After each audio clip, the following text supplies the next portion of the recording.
Segment tonight, drug testing for welfare recipients. In Mississippi, more than 50% of the population down there gets some kind of government assistance outside of Social Security and Medicare.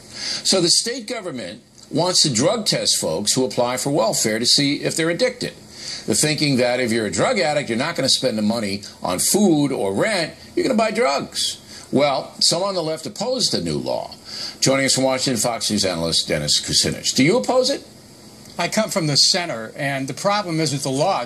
Well, the problem is the law. It's unconstitutional. And I'll give you three reasons. Number one, it's a violation of the Fourth Amendment, which is unreasonable search and seizure. Number two, it's a violation of the Fifth Amendment because you're asking people to fill out a questionnaire to admit that they had a drug problem. And finally, it's a violation of due process. If you're going to, and equal protection of the law, if you're going to have this kind of a system, then it's got to apply to everyone. It should apply to bankers who are getting government bailouts in the billions. It should apply to corporate executives whose companies are getting government handout in the billions. Apply it across the board. Don't just go after poor people. But I don't think the Supreme Court is going to agree with you because there are a number of states, like 28, who have variation of this. But here's the interesting part. Nobody forces anybody to apply for welfare, okay? It's a program that you voluntarily come in and you fill out forms, which you have to do.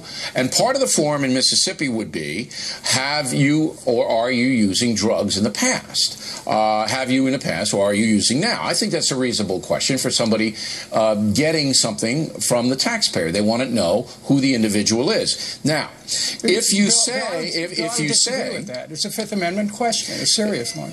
It's a serious question, but remember, we're not going to them, they're going to us. They're applying for government funding, and the government has a responsibility to the taxpayer to protect the money. So that's where I think your argument weaks. But it's even more.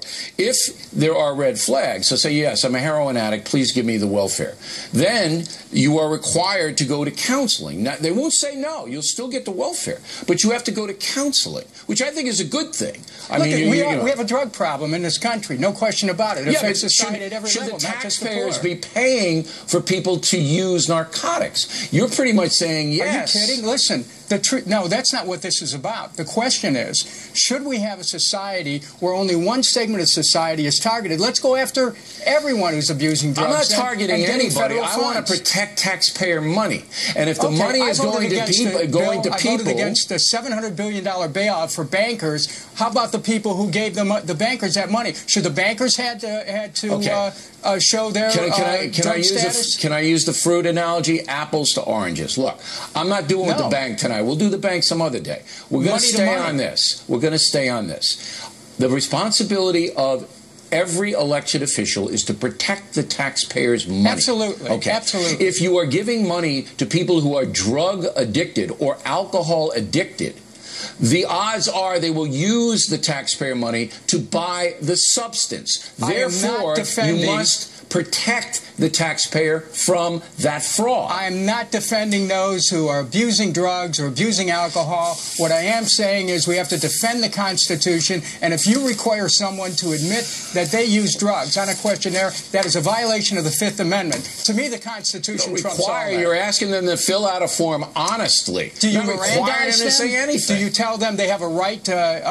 against self-incrimination? No. You just say fill it out. People don't know. Come on, Bill. It's the Constitution. Look, I don't think the Supreme Court will rule your way, Congressman. I could be wrong on that, but it's a voluntary thing. We are not forcing anybody to fill out anything. They can't get the benefit if they don't fill it out. All right. Congressman Kucinich, everyone. We come right back.